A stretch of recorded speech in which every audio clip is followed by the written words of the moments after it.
E o BCTV apresenta hoje uma entrevista exclusiva com um dos mais importantes especialistas internacionais na investigação de crimes de lavagem de dinheiro.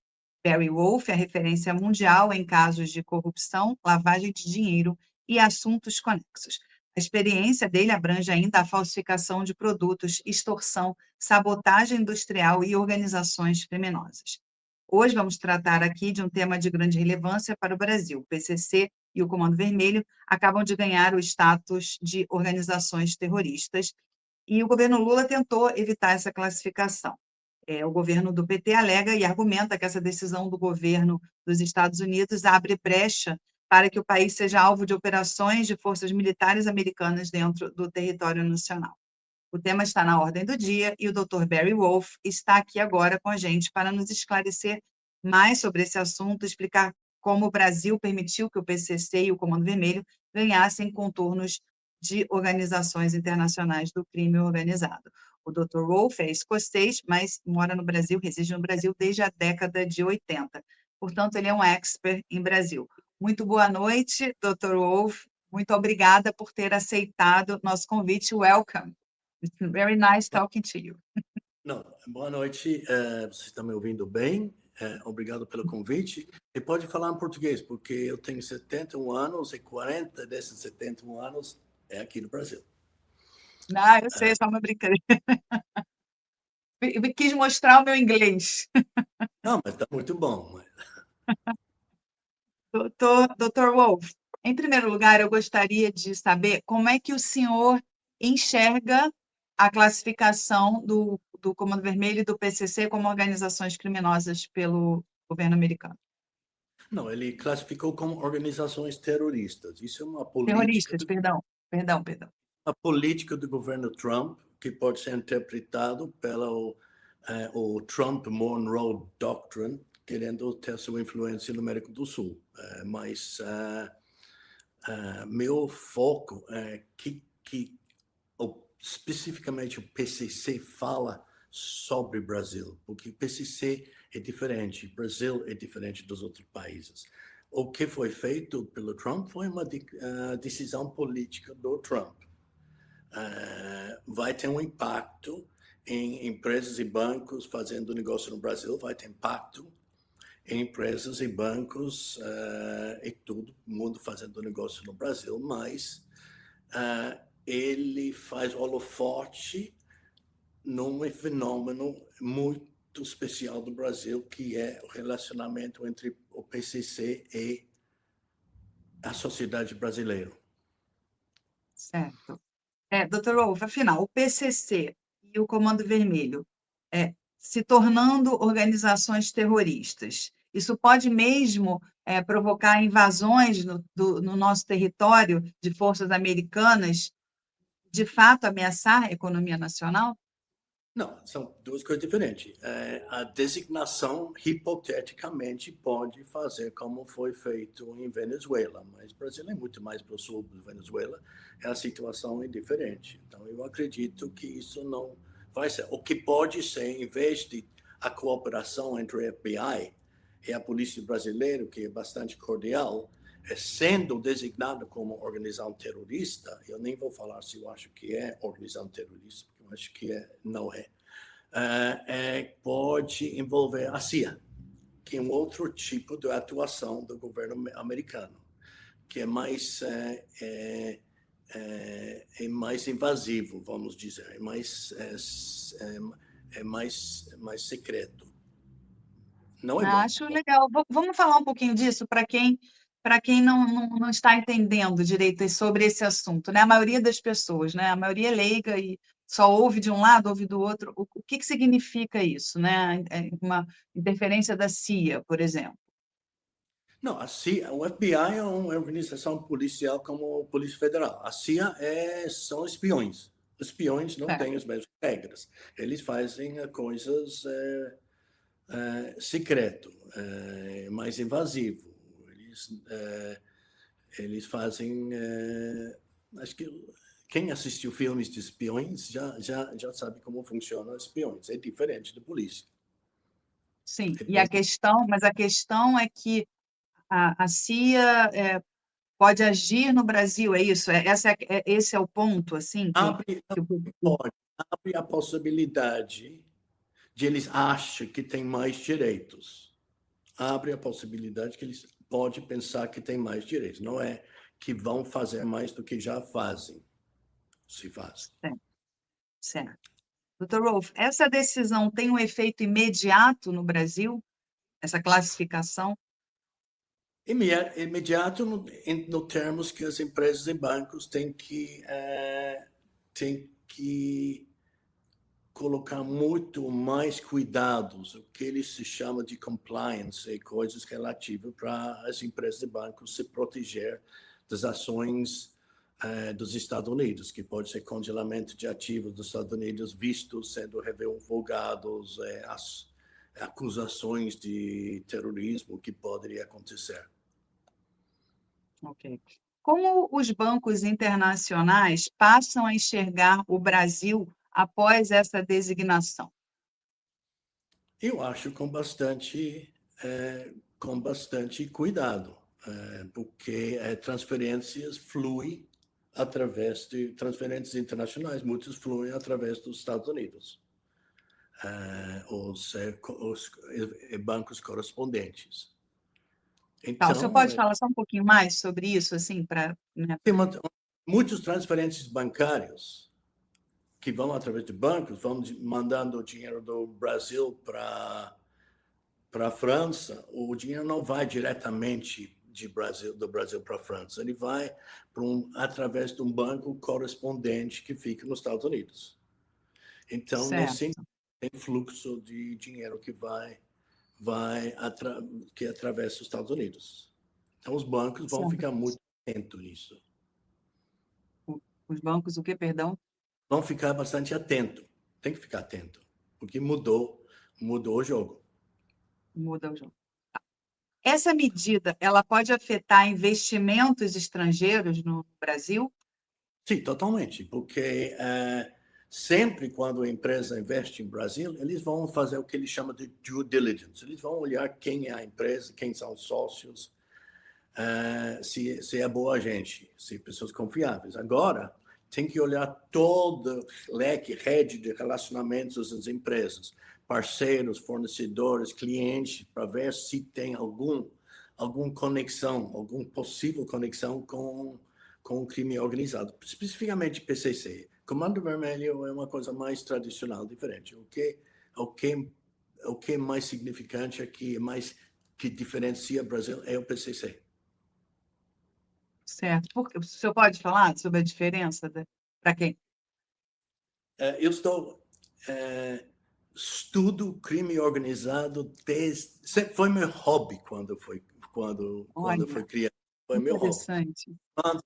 Eu li o Poderoso Chefão quando tinha 15 anos de idade, e no colégio, quando meus colegas faziam apresentação sobre futebol, sobre carros, eu fazia sobre a estrutura organizacional da máfia italiana. Olha, que legal.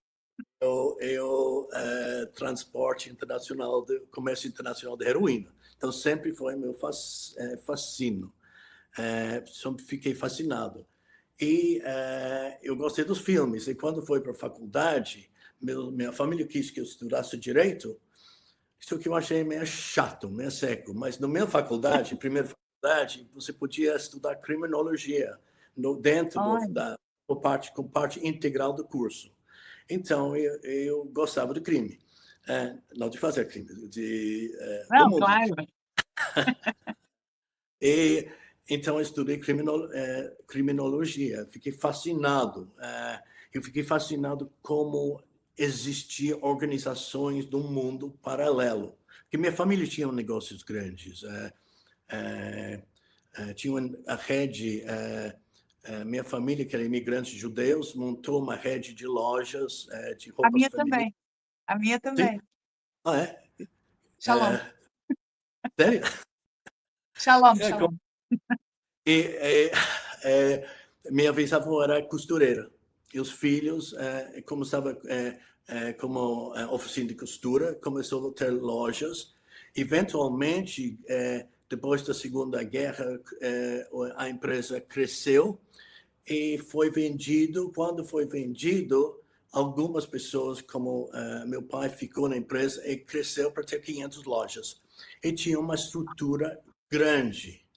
E no Uau! mesmo... Qual é a rede? Qual a rede? Não Qual a existe rede? mais. Não, mas tinha muitos nomes diferentes. Mas era roupas femininas populares. A única loja de alta costura da minha avó, que trabalhou até 80 anos. Mas Que tinha essa legal. rede de loja. Então, eu fui convivendo com numa estrutura grande, mas uma estrutura grande um pouquinho estranha, porque tinha uns relacionamentos meio estranhos entre os compradores e os fabricantes, e relacionamentos de respeito. Meu pai falou que os tios dele ganhavam presentes porque eles eram great men. Eu não entendi o que é great man. O que era? Os fabricantes davam dinheiro, davam presente para ele para manter os Aham. relacionamentos. Ao mesmo tempo que eu fiquei olhando essas estruturas meio mafiosas, eu tinha a organização. Até durante a faculdade, eu tive que tirar um ano, porque eu estava doente. Eu fui trabalhar na empresa e fui entender como funcionava. Então, sempre fiquei interessado em organizações do submundo, organizações criminosas. Só que depois de formar, como eu peguei notas muito boas, o mundo abriu, eu fui para os Estados Unidos e comecei a estudar Direito Internacional. Depois eu vim, estudei na Inglaterra, eu vim para o Brasil. E durante os primeiros anos no Brasil, eu estudei... como eu vim para o Brasil quando era o Plano Cruzado, onde não tinha nenhum trabalho normal de advogado, de investimento estrangeiro. E o que eu fazia? Eu fazia coisas estranhas, litígio fora para brasileiros, ajudava as mulheres dos expatriados, cujos maridos traíam elas Sim. e esconderam dinheiro no mundo, pegavam o dinheiro dos maridos. E os maridos acabaram me odiando mais do que as mulheres, porque eu era o único advogado no Brasil que sabia fazer essas coisas. E eu fazia trabalho para bancos grandes que não pagavam meus honorários. Eu falava que a transação era outro valor. Então, eu tive que ir Ah, atrás, eu comecei a investigar. E em 97, chegou no Brasil uma empresa chamada Control Risk, que era uma empresa de, basicamente, negociação de sequestro, porque estava tendo tantos sequestros no Rio de Janeiro. E sim. eu fiquei amigo dos caras que eram ex-forças especiais britânicos, aquele de capuz preto, aqueles assassinos super simpáticos, divertidos, meio doidos, mas brilhantes. E a empresa começou a ter problemas de fraude e crime financeiro, porque tinha muito multinacional cliente. Falaram se eu queria olhar isso, eu vi que já sabia o que fazer. Mas meu interesse em crime organizado, se você vai para Nova York, num restaurante italiano chique, você pode ver um capo da máfia com duas meninas bonitas, vestida muito bonita. Você vai para a Rússia, num boate, você vai ver um oligarca, que basicamente é um mafioso russo, aparecendo. Sim. No México, um chefe do cartel num estado mexicano, onde o estado é narcotráfico, de narcotráfico, o chefe do cartel vai aparecer na política. Em Colômbia, o chefe do cartel vai ter fazendas, palácios e tudo isso. No Brasil, você nunca vai ver um chefe do PC no fazano. No É rodeio, verdade. não. É É verdade. diferente. É diferente. É verdade. Eles ficam quietinhos. É outra história. E essas máfias, o Comando Vermelho é mais um bando de grupos de gangsters com poder militar e territorial. Mas olhando mais o PCC, os máfias tradicionais, um dos negócios deles chama o Protection Racket. Protection Racket que é o tipo de extorsão onde fala para a pessoa de negócios, se você quer operar, você vai me pagar dinheiro para te proteger de mim, basicamente. Tá. No Brasil, o PCC não faz essas coisas. Por que não faz essas coisas? Quando eu trabalhava no Control Risk, meu chefe, que era que era um cara brilhante, que tinha sido agente da CIA, ele falou para você, você vai notar que no Brasil, se você não é gênio, eu não sou nenhum gênio, para crescer muito e muito rápido, você tem que, ele usou o termo rabo preso, você tem que ser comprometido, porque você não consegue subir se você não faz parte de uma rede de pessoas.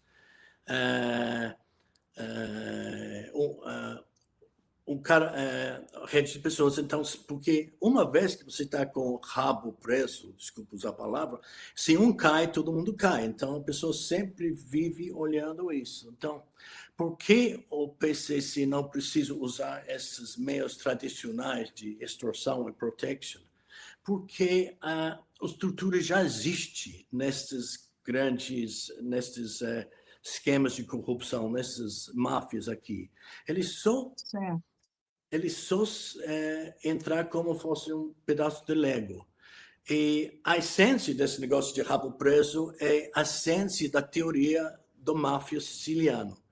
Para entrar, um dos características clássicos da máfia americano, siciliano, é que para entrar esse conceito de omertà. Isso quer dizer que para uma pessoa ser aceito como membro da máfia, é necessário que mate alguém, porque mata alguém que os outros ficam sabendo. Assim, ele está com o rabo preso nos outros.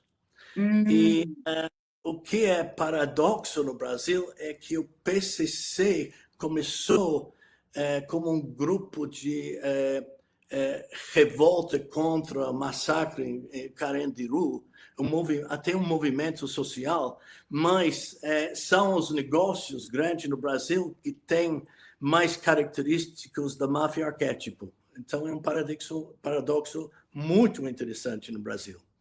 Então, não dá para separar o crime organizado, em termos de PCC, dos negócios,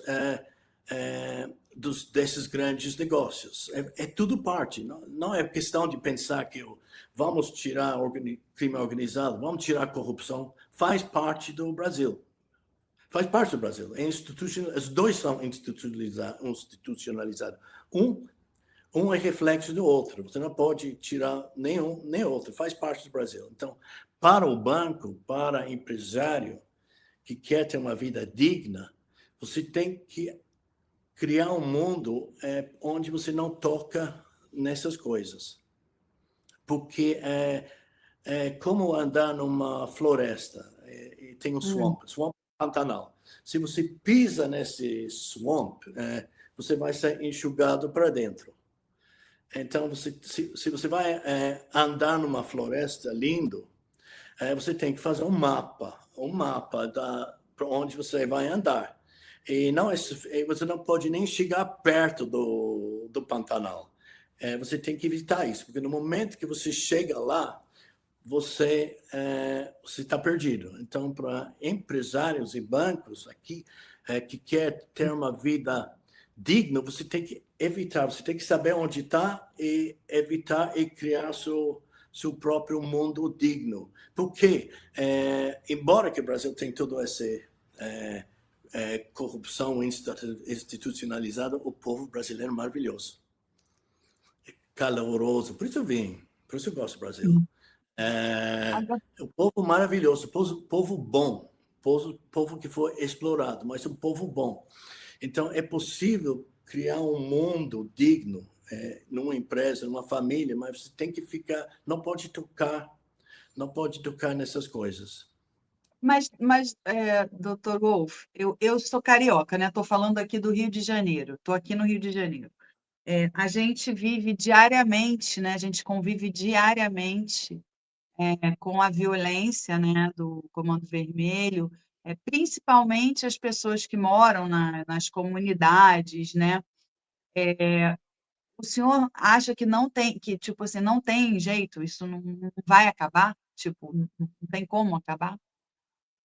Como Eu tô pode eu tô acabar? sendo muito genérica aqui, né, Sim, eu tô falando de uma série de situações, que a população, do estado do Rio, tem que viver diariamente, além de das coisas horríveis, das tragédias que acontecem por conta, né, desse domínio do Comando Vermelho.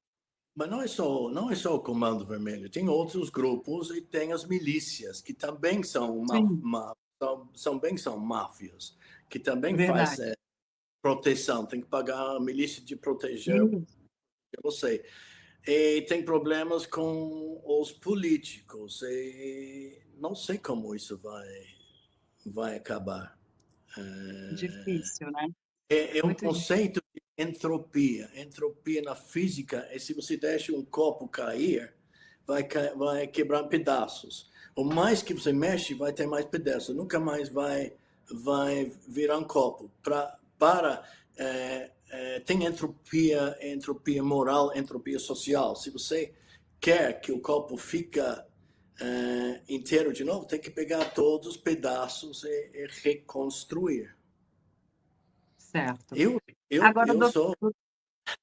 Não, vai. pode falar. Não, eu sou otimista. Eu acho que tem jeito. Eu acho que tem jeito. Se um copo está sujo, cada gota de água limpa, no começo não faz diferença, mas Depois. eventualmente a água começa a ficar mais limpa, depois você não vê mais sujeira, mas precisa um input externo de alguém que que tem um outro enfoque. É uma boa forma de pensar, né. Eh, doutor Wolff, qual é a diferença entre organização criminosa e organização terrorista no direito internacional? Não. Organização terrorista quer derrubar governo, basicamente, tem objetivos políticos. Tá, Crime organizado é para ganhar dinheiro. Um é negócios, tem objetivos políticos. Mas tem muito. Qual é a palavra quando duas coisas, um ajuda o outro? Esqueci a palavra. O terrorismo, fale inglês. o crime organizado, um consegue ajudar o outro. Por isso tem relatos do PCC ajudar Hezbollah, crime organizado fica envolvido com tráfico de sinergia, a palavra. É, é, fica Conectados, né. fica conectado. Eles têm interesses em comum, mas são coisas diferentes. Mas o PCC e o Comando Vermelho não são organizações terroristas. Isso é uma designação, isso é uma coisa que vem de fora, que vai ter impactos aqui. Mesmo havendo indícios de que o Hezbollah e o Hamas, eu não sei se isso é verdade, né, estão recrutando, pessoas do Comando Vermelho, do PCC. Pode ser, mas é pequeno, não é objetivo. O objetivo dos grupos criminosos é ganhar dinheiro. Mas tem trânsito das pessoas entre um ou outro. Mas não é o foco do crime organizado. Certo. Doutor Wolff, há precedentes, né, de outros países latino-americanos, terem facções locais classificadas, né, como terroristas, né, também, né? Imagino, Colômbia, né? Não, acho que Já houve, FARC, né? sim, eu acho que o FARC no Colômbia era uma organização terrorista, tinha fins políticos, mas virou também uma organização criminosa, mas não é o caso do Brasil. Tá.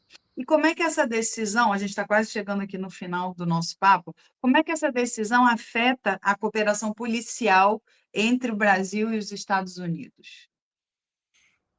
Eu acho que pode ser que a polícia dos Estados Unidos vai pedir muito mais ajuda, muito mais cooperação.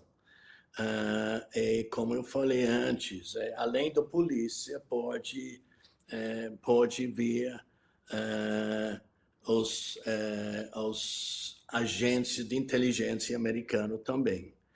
Um cara que trabalhou comigo em Control Risk, que me trouxe para o Control Risk, você sabe a diferença entre um policial e um espião? Porque o policial sempre vai dar um jeito para mostrar que ele está carregando arma. O espião nunca mostra arma. Hum. Olha, verdade. Olha, aqui daria para ficar horas conversando, porque é um assunto que eu acho que desperta muita curiosidade, né. Eu acho que É o senhor tem que interessante. voltar para falar mais, porque não é, é um assunto que desperta muita curiosidade, a gente vê nos filmes, né, nas Não, séries. é excitante, porque o crime você, como a pessoa tem consciência, subconsciência, você não tem um sem o outro.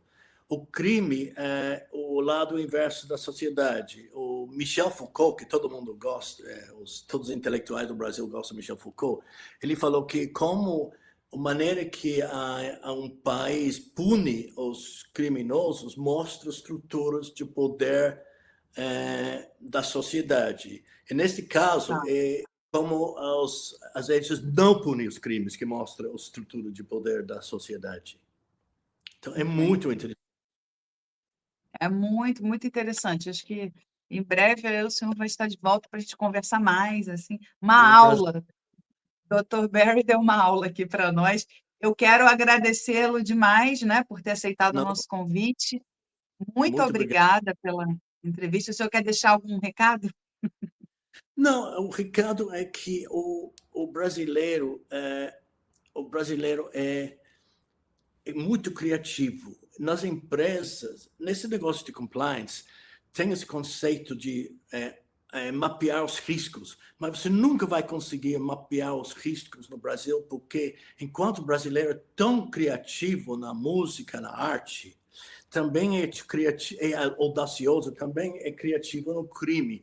Nunca vai poder adivinhar o que o brasileiro vai inventar. Nunca ninguém poderia ter imaginado o tamanho, a audacidade do Daniel Vocaro, do que ele fez. Era Não, impensável. Só que pensar. deixa rastros, porque acredito na impunidade. A impunidade porque acho que todo mundo está comprometido. Então, mas não precisa viver assim. Dá para ter uma empresa, uma família, tudo vem da família. Tudo vem da família, porque os pais sabem, os filhos sabem quem são os pais. E numa empresa, não adianta o dono da empresa, o presidente, fala que é ética, tudo isso, se ele não age assim, as pessoas sabem. Então, toda empresa tem seu lado inverso também, seu lado informal. Então, as empresas têm que ser dignos e monta um mundo dentro do Brasil que é digno. E assim, pouco a pouco, as coisas melhoram. Tá certo. Dr. Barry Wolff, muito obrigada pela sua participação. Até uma próxima.